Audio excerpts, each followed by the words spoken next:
ሰላም ጤና ይስጥልኝ ውድ ላምባዲና ቤተሰቦች፣ የዕለቱን አንኳርና ሰበር መረጃዎች ይዘን ቀርበናል። ወደ ዝርዝር መረጃዎቹ ከመግባታችን በፊት አዳዲስ ዜናዎች በፍጥነት እንዲደርሷችሁ ቻናላችንን ሰብስክራይብ በማድረግ አብራችሁን ሁኑ። በቅድሚያ ዋና ዋና ዜናዎችን እናስደምጣችሁ። በሱዳን በኩል በሳምሪና ባርሚ ሰባ ታጣቂዎች በሸረሪና በበረከት ከተማ አቅጣጫ በኢትዮጵያ መከላከያ ሰራዊት ላይ ወታደራዊ ጥቃት ተከፍቷል። መከላከያ ሰራዊት ጥቃቱን ለመመከት በድሮና በከባድ መሳሪያ የታገዘ ኃይል አጸፋዊ እርምጃ እየወሰደ የሚገኝ ሲሆን፣ በሌላ በኩል ህወሓት የፌዴራል መንግስቱ በምዕራብ ትግራይ ተኩስ ከፍቶብናል የሚል ምላሽ ሰጥቷል። ዝርዝሩን ይዘናል እናስደምጣቸዋለን። የኢትዮጵያ ሀገራዊ ምክክር ጉባኤ ስልታዊ ቡድኖች አማካኝነት በተጠናከሩ ምክረ ሀሳቦች ዙሪያ መክሯል። በሂደቱ የክልል ሰንደቅ ዓላማዎች፣ አርማዎችና የብሔራዊ መዝሙር ጉዳዮች ወደ ህዝብ ውሳኔ እንዳመሩ ጥያቄዎች ቀርበዋል። እንዲሁም በምርጫ ስርዓት ዙሪያ ከተነሱት ሶስት አማራጮች መካከል ተመጣጣኝ የውክልና ስርዓት በበርካቶችና በብልጽግና ፓርቲ ድጋፍ ማግኘቱ፣ የህዝብ ተወካዮች ምክር ቤት ለአናሳ ብሔረሰቦች ያደረገው የ20 መቀመጫ ገደብ እንዲሻሻል መጠየቁ፣ የክልልነት ጥያቄዎች መልስ እንዳገኙ መነሳቱ፣ የአማርኛና ሌሎች ቋንቋዎች የፌዴራል ስራ ቋንቋነት ዕጣ ፈንታ እንዲሁም የጿግሜን ወር ቀናት የደሞዝ ክፍያ ወይም የረፍት ቀናት እንደሆኑ የቀረበው ጥያቄ የዕለቱ ዋና ዋና ነጥቦች ነበሩ። እንመለከተዋለን። የቀድሞ የዓለም ባንክ ፕሬዝዳንት ዴቪድ ማልፐስ በስታንሊ ፊሸር መታሰቢያ ትምህርት ላይ ያነሱት ሀሳብና የኢትዮጵያ ምንዛሬ ማሻሻያ ፖሊሲ ያመጣው ተጽዕኖ አሁን ላይ አገሪቱ ከገጠማት ኢኮኖሚያዊ ውጥረቶች አንጻር ጥልቅ ትንታኔ የሚጠይቅ ወቅታዊ ጉዳይ እንደሆነም አንስተዋል። የማሻሻያ ፖሊሲ የውጭ ምንዛሬ እጥረትን ለመቅረፍና ጥቁር ገበያውን ለመቆጣጠር የታለመ ቢሆንም የትግበራ ክፍተቶች፣ በቋሚ ገቢ የሚተዳደረው ዜጋ ላይ የፈጠረ የከፋ የዋጋ ንረት ጫና እንዲሁም የሀብት ክፍፍል አለመመጣጠን ለአገሪቱ ኢኮኖሚ ፈተናዎች መሆናቸውን የትንታኔ ሀሳቦች ያመለክታሉ። በዝርዝር እንመለከተዋለን። እስከ መጨረሻው ድረስ አብራችሁን ቆዩ። ወደ መጀመሪያው ዜና ስናመራ በሱዳን ድንበር አቅጣጫ አዲስ ጥቃት መከፈቱንና የመከላከያ ሰራዊት ያጸፋ እርምጃ መውሰዱ ተነገረ።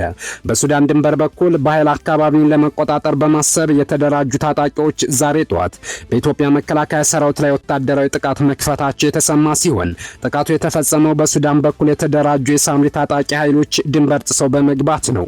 ታጣቂዎቹ ጦርነቱን የጀመሩት በሱዳን ድንበር በኩል በሸረሪና እንዲሁም በወልቃይት ጠገዴ ዞን ቃብቲያ ሁመራ ወረዳ ስር በምትተዳደር የበረከት ከተማ አቅጣጫ ነው።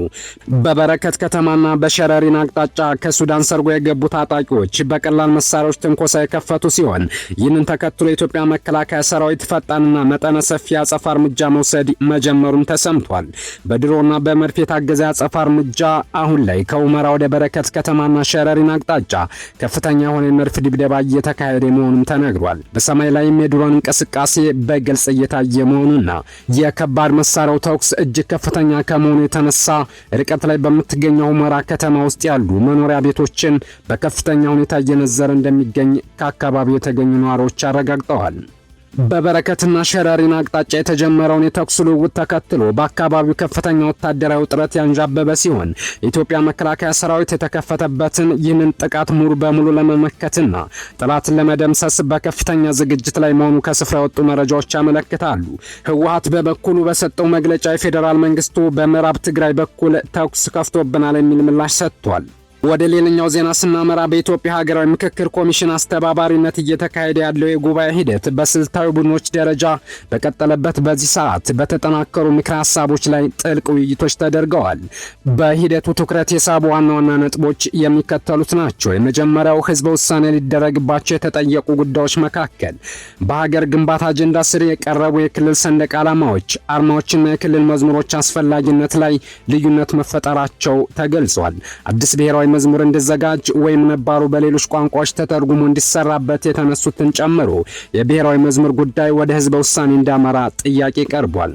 ሌላው በመንግስት አደረጃጀትና ቅርጽ አጀንዳ ስር ከቀረቡት አማራጮች መካከል ተመጣጣኝ የውክልና ስርዓት ከበርካቶች ድጋፍ ያገኘ ሲሆን፣ የገዢው ብልጽግና ፓርቲ ተወካዮችን ጨምሮ በብዙዎች ዘንድ ተቀባይነት አግኝቷል። በስራ ላይ ያለ አብላጫ ድምፅ ስርዓት በቂ ድጋፍ ሳያገኝም ቀርቷል። የህዝብ ተወካዮች ምክር ቤት የተለየ ውክልና እንዲሰጣቸው የጠየቁ ሲሆን፣ በህገ መንግስቱ አንቀጽ 54 ለአናሳ ብሔረሰቦችና ህዝቦች ተብሎ በምክር ቤቱ የተመደበው የ20 መቀመጫ ገደብ አነስተኛ መሆኑ ተነስተው ብሔር ውክልና አግኝተው ተገቢውን ውክልና ያላገኙ አካላትን ማስተናገድ የሚያስችል ማሻሻያ እንዲደረግበትም ተጠይቋል። ሌላው የክልልነት ጥያቄዎች ዋና አጀንዳ ሆነው ከተጠየቁት አንኳር ጉዳዮች አንደኛው ነው። የብሔር ፌዴራሊዝም እንዲቀጥል የሚወስን ከሆነ የክልልነት ጥያቄዎች መልስ ማግኘት እንዳለባቸው ተመካካሪዎች አሳስበዋል። በተለይም የጉራጌ የክልልነት ጥያቄ ምላሽ እንዳገኝ በስልታዊ ቡድን ደረጃ ድምጽ ተሰምቷል። ሌላው የቋንቋ ጉዳይ ሲሆን አማርኛና አፋን ኦሮሞ ብሔራዊ ቋንቋዎች እንደሆነ የቀረበ ሲሆን እንደ ትግረኛ፣ ሶማሌኛ፣ አፋረኛ፣ ሲዳመኛ፣ ወላይተኛ የምልክት ቋንቋ፣ እንግሊዝኛና አረበኛ የመሳሰሉ ቋንቋዎች የፌዴራል የስራ ቋንቋዎች እንደሆኑም ቀርበዋል። አማርኛ ብሔራዊና የስራ ቋንቋ ሆኖ ሌሎች ተጨማሪ ቋንቋዎች የፌዴራል የስራ ቋንቋ ሆነው የመወሰን እድላቸውም ሰፊ እንደሆኑም ተነግሯል። ሌላው የጿግሜን ወር ጉዳይን በሚመለከት የምክክር ኮሚሽኑ ጥያቄ ከቀረቡለት ጉዳይም አንደኛው ሆኗል። በወር ውስጥ ያሉ ቀናት ሰራተኞች ያለ ደሞዝ ክፍያ የሚሰሩባቸው መሆናቸውን ተነስቶ ቀናቱ የረፍት ቀናት አሊያም የደሞዝ ክፍያ የሚከፈልባቸው እንደሆኑም ጥያቄ ቀርቧል። ወደ መጨረሻው መረጃችን ስንወስዳችሁ የምንዛሬ ማሻሻያና የኢትዮጵያ ኢኮኖሚ ጣፈንታ በሚል የቀድሞ የዓለም ባንክ ፕሬዝዳንት ዴቪድ ማልፐስ በስታንሊ ፊሸር መታሰቢያ ትምህርት ላይ ያነሱት ነጥብና የኢትዮጵያ ምንዛሬ ማሻሻያ ፖሊሲ ያመጣው ተጽዕኖ አሁን ላይ አገሪቱ ከገጠሟት ኢኮኖሚ ውጥረቶች አንጻር ጥልቅ ትንታኔ የሚጠይቅ ነው ብለዋል። አያይዘውም የፖሊሲው ዓላማና የመሬት ላይ እውነታ ይለያያል ብለዋል። የምንዛሬ ተመን ማሻሻያና የገበያ መር የውጭ ምንዛሬ ስርዓት መዘርጋት ዓለም አቀፍ የገንዘብ ተቋማትና ለጋሾች አገሪቱ የውጭ ምንዛሬ እጥረትን እንዲሻገር የጥቁር ገበያውን እንዲቀንስና ዘላቂ እድገት እንዲመጣ የሚገፉበት ዋነኛ መሳሪያ ነው። ይሁን እንጂ ማልፐስ እንዳሉት ፖሊሲው አጭር ጊዜ ወሰን ባለው ዋጋ ንረትና የብር አቅም ማጣት ምክንያት በቋሚ ገቢ የሚተዳደረውንና በብር የሚከፈለውን ዜጋ በቀጥታ እንዲጎዳ አድርጎታል ብለዋል። አያይዘውም የሀብት ክፍፍል አለመመጣጠን ትልቅ ተጽዕኖ ፈጥሯል ይላሉ። ማልፐስ አንድ ጠባብ ቡድን ብቻ በልዩ የውጭ ምንዛሬና በሀገር ውስጥ ገንዘብ ብድር ተጠቃሚ ሆኗል ማለታቸው አበይት ከሆኑ ችግሮች አንዱን ያሳያል። በማሻሻያ ወቅት የተወሰኑ ንግድ ተዋናዮችና ልዩ ፍቃድ ያላቸው አካላት ብቻ አዲሱን ስርዓት በመጠቀም ትርፍ ሊያገኙ ሲችሉ፣ አብዛኛው የህብረተሰብ ክፍልና አነስተኛ የንግድ ማህበረሰብ ግን የኑሮ ውድነት ሰለባ ሆኗል ብለዋል። ይህም በህብረተሰብ ውስጥ ያለውን የሀብት ክፍፍል ክፍተት የበለጠ እንዳሰፋው ያሳያል ነው ያሉት። ኢትዮጵያ ያላት ሰፊ የግብርና መሬት፣ ምቹ የአየር ንብረትና የተፈጥሮ ሀብት ዓለም አቀፍ ተቋማት ሁልጊዜም የሚመሰክሩለት ሀብት ነው። ነገር ግን የነፍስ ወከፍ ገቢው $1100 ገደማ መሆኑና አገሪቱ ከድህነት ወጥታ በሰፊ ኢኮኖሚ ተጠቃሚነት ረገድ ምን ያህል ርቀት መጓዝ እንዳለባት ያሳያል። የማልፐስ ሀሳብ የሚያሳየው ማሻሻያዎቹ የተወሰዱት አገሪቱን ከረጅም ጊዜ ኢኮኖሚ ድቀት ለማውጣት ቢሆንም የትግበራ መንገዱና የድጋፍ ስርዓቱ ግን በበቂ ሁኔታ ያልተጠናከረ መሆኑ ዜጎች ላይ ከባድ ጫና መፍጠሩን ነው። ለወደፊትም የኢኮኖሚ ፖሊሲዎች በሚነደፉበት ጊዜ የማክሮ ኢኮኖሚ ስታቲስቲክስን ብቻ ሳይሆን ተራው ዜጋ ኪስ ላይ የሚፈጠረውን ቀጥተኛ ተጽዕኖ ማመዛዘን ወሳኝ መሆኑን ይህ ትንታኔ ያመለክታል። ለዛሬ ያዝንላችሁ መረጃ ይመስላል። ስላዳመጣችሁን፣ ስለተከታተላችሁን እናመሰግናለን። በያላችሁበት መልካም ጊዜ ይሁንላችሁ።